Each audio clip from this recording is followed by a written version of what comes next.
Welcome back to Rondelle Designs, and if it's your first time here, welcome. Happy New Year everybody. Today's the 1st of January.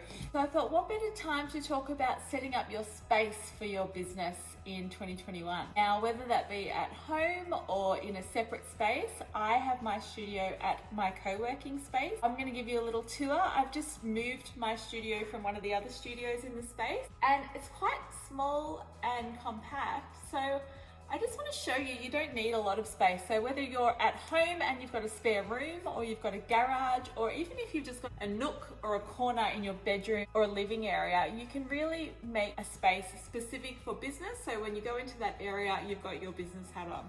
So let's have a look. Rondelle Designs is still very much a physical product brand, although in 2021, one of my biggest goals is to move to more digital products and start to wind down my physical products.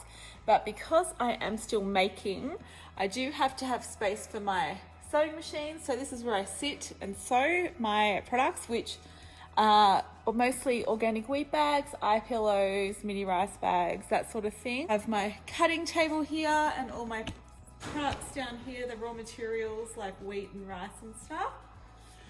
Up here on this side, I've got all my tubs that I use to store. The top row are my greeting cards that are already printed. I need to do a little tidy up of the labels on there because I've just combined a few into one so it didn't take up as much room. Now, these are my organic wheat bag fabrics and my mini rice bags. I've got a space for eye pillow fabrics, files for bookkeeping, and I'm doing a few courses, so I keep all that there. Then I've currently got heaps of extra containers because I have just condensed all the others quite down. My beautiful vintage fabric. And I've just got some drawers here which hold scissors, tags, more tags, the paper tags and everything. My beautiful mug. And I will eventually start filling up the walls here with some of my artwork. Got my beautiful whiteboard. Seriously, who doesn't love a whiteboard? At the moment, it's a sideways because I was doing like a temperature gauge to see how much I could sell on Marketplace over the holidays. I had a $700 goal, but I've only got to 100 so far, but that's okay. I put up my 2021 year to a view calendar from Frankie magazine. Last year in 2020, I was so good when I set this up. I did the whole year, planned out all my markets and events that I was doing, and then COVID happened and bye-bye. I've just got my printer in the corner, my little light. I just got this guy from Kmart. I haven't actually used that yet, but that's just for a phone.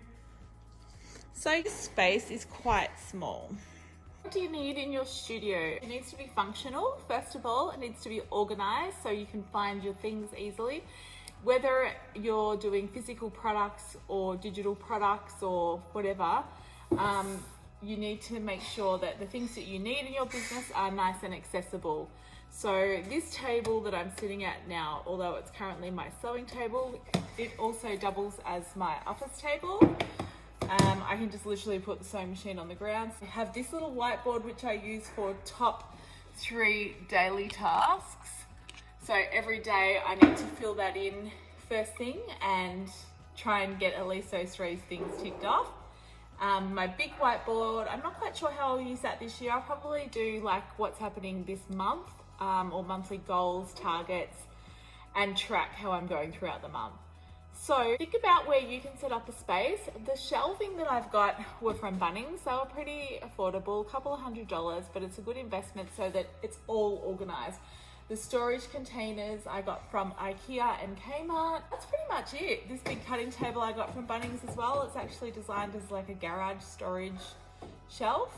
And I pretty much got everything I need here.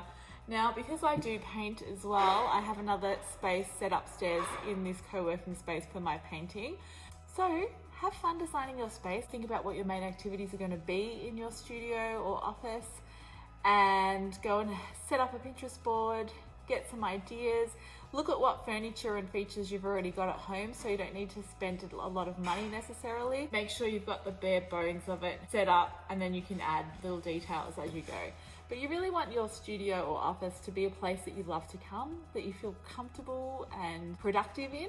That is the main thing. And then I just find having a separate workspace to a home space, like I said, even if it is at home, when you're in that space, you've got your workout on and it's much easier to be productive and successful. So I hope this little tour gave you some ideas for your own studio or office. I'd love to hear in the comments where you think you're going to set your space up.